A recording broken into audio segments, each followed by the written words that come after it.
Coming up on today's Airborne, the first US Airways aircraft flies an American Airlines livery. The EAA and FAA review the full agenda at Summit. And the second Safe Pilot Proficiency Program is set for March 8th through the 9th in Florida. Welcome to Airborne on Aero-TV. It's our first of 3 weekly episodes, a schedule increase made possible because of your support. As a result, Airborne will now be seen each Monday, Wednesday, and Friday afternoon. I'm Ashley Hale. As American Airlines grows, the paint shop is being kept busy. American has placed into service the first legacy US Airways aircraft, an Airbus A-319, painted in the new American Airlines livery. This past December, a survey was launched allowing employees from both airlines whether to change or maintain American's current livery. In January 2014, the voting results were announced to keep the new flagtail livery. American Airlines President Scott Kirby said, quote, "Today marks an important next step in our airline's integration and is a tangible way for customers and employees to see the result of our progress firsthand.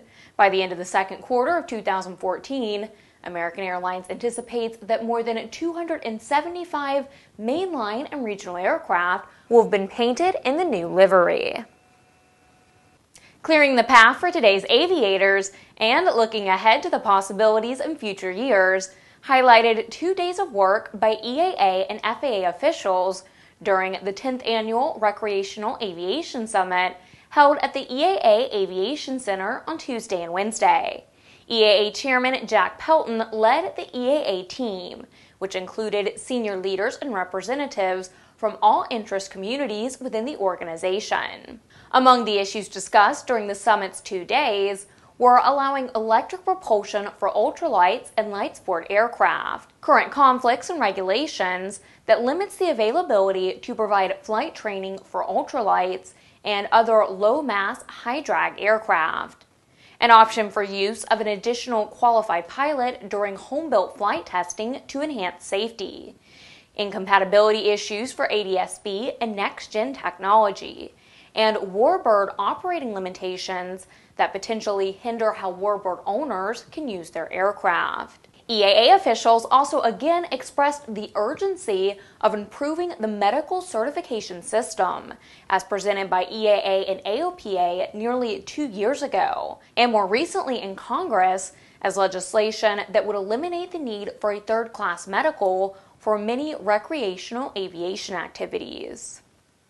You're watching Airborne. We'll be back after these messages with more news and our feature of the day.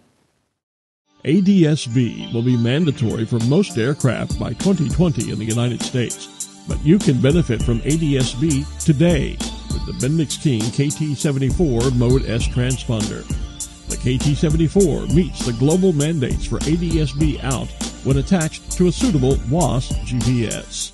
Over the past 2 decades, no resource has compiled as much expert valued information about the sport plane world than the Sport Plane Resource Guide. Over 1,500 pages, hundreds of aircraft, dozens of how-tos and directories. All this and more will be coming to the sport aviation world soon with the new, all-electronic and updatable Sport Plane Resource Guide for your iPad, iPhone, Kindle, tablet, PC, or other electronic devices. Get your order in now.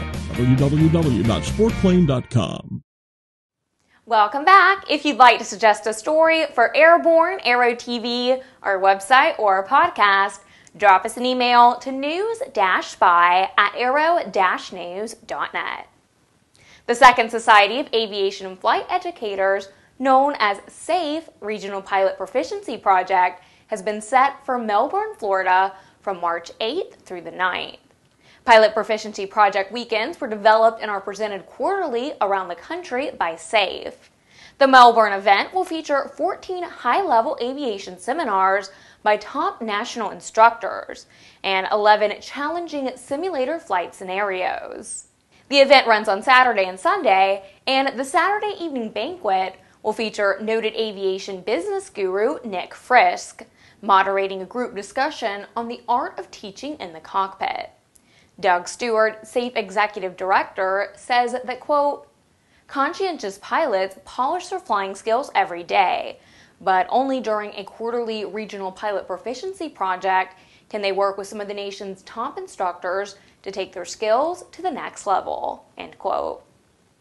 Each week, we share with you a sample of an online video one of our viewers found especially entertaining. We call it our Aero Video of the Week. Final liftoff.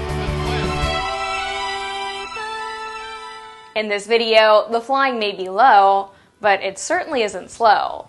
And best of all, it features our good friend, Carl Pasquarel. Search Cassutt Low on YouTube, turn up the volume, and hang on. San Francisco Airport and Fire Department officials said in an official report released last Wednesday that a Chinese teenager who was struck by fire equipment following the Asiana 777 accident at San Francisco International Airport was dead before she was hit by the foam spraying rigs. It has been reported that the NTSB is being urged to include their findings in its official report. Coroner Robert Falkrolt said that the city's conclusion that she was not alive when she was struck is, quote, totally inaccurate, end quote.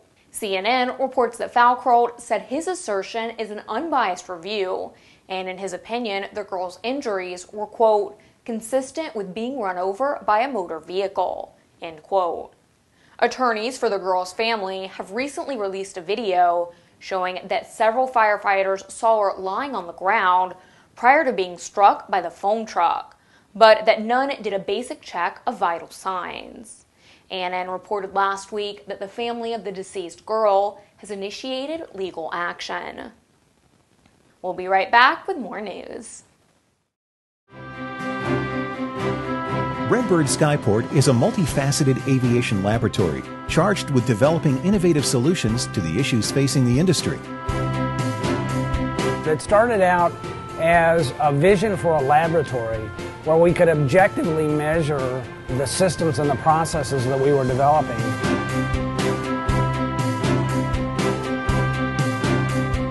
Being able to put some objective measures behind the anecdotal evidence that we have about the value of motion and the application of this technology is very, very important, because until we can objectively measure it and play that data back, we can't design training systems that make the best use of it. For more information about Redbird flight simulations, as well as Redbird's new Skyport, visit www.redbirdflightsimulations.com or www.redbirdskyport.com. Welcome back. If you'd like to be a supporter of Airborne, Aero-TV, or our website, drop us an email to jim@aero-news.net.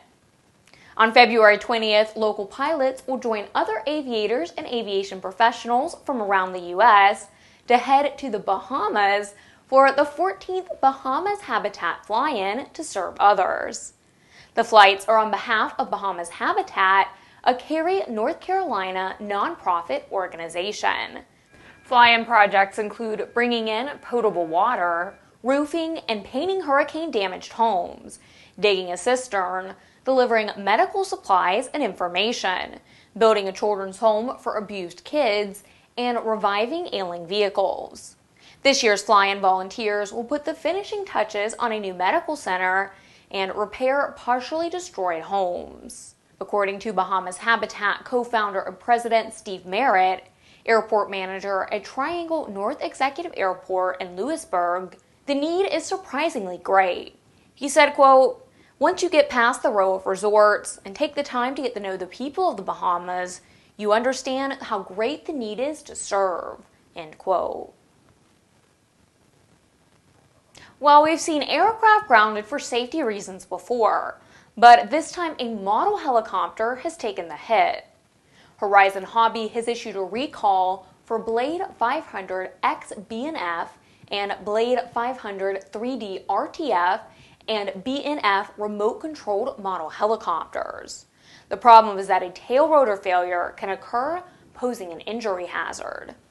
The canopy of the 500X has the 500X logo on each side, and the canopy of the 503D has the 503D logo on each side.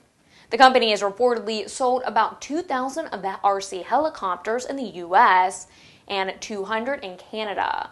No injuries have been attributed to the aircraft so far.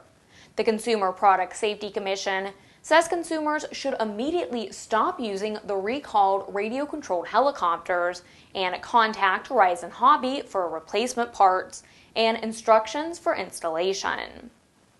Well, that's our program. Remember, you can get comprehensive, real-time, 24/7 coverage of the latest aviation and aerospace stories anytime at aero-news.net.